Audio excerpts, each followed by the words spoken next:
मैं तब जाऊंगा कुंभ।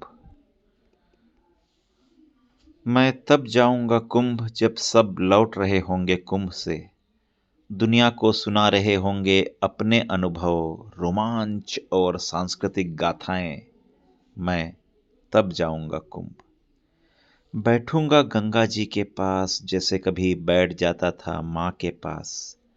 किसी बेचैन रात जब वह बैठी होती थी खाट पर, पुत्र विछोह के दर्द में। माँ कुछ बोलती नहीं थी तब, बस आंख बचाती थी, दर्द छिपाती थी। जानता हूं नदी भी कुछ नहीं बोलेगी।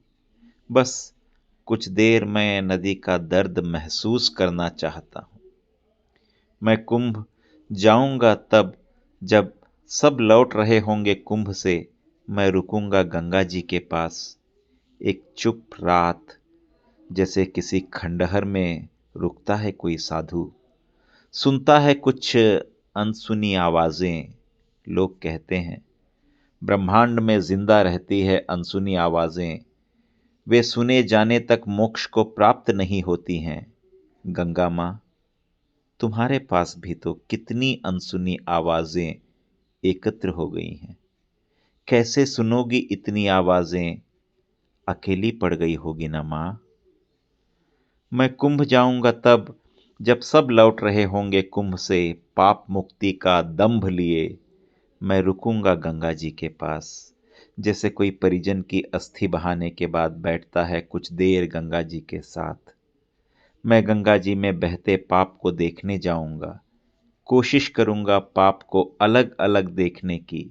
लोग कहते हैं जब लोगों का खून एक जैसा होता है, जैसे जैसे सबकी अस्थियां एक जैसी होती हैं, पाप भी अलग नहीं पहचान सकते हम किसी के। पूछूंगा गंगा मैया से, सब पाप एक हिसाब हैं तो सबके कष्ट अलग अलग क्यों हैं माँ। जानता हूं माँ इस बार भी कुछ नहीं बोलेगी। माँ के लिए, क्योंकि पुत्र पापी नहीं होते।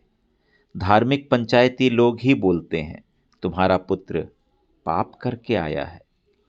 मैं तब जाऊंगा कुंभ जब सब लौट रहे होंगे कुंभ से। बैठूंगा गंगा जी के पास, पूछूंगा कितनी सहती हो न माँ, कितनी विराट हो, कब से झेल रही हो, कब तक झेलोगी माँ।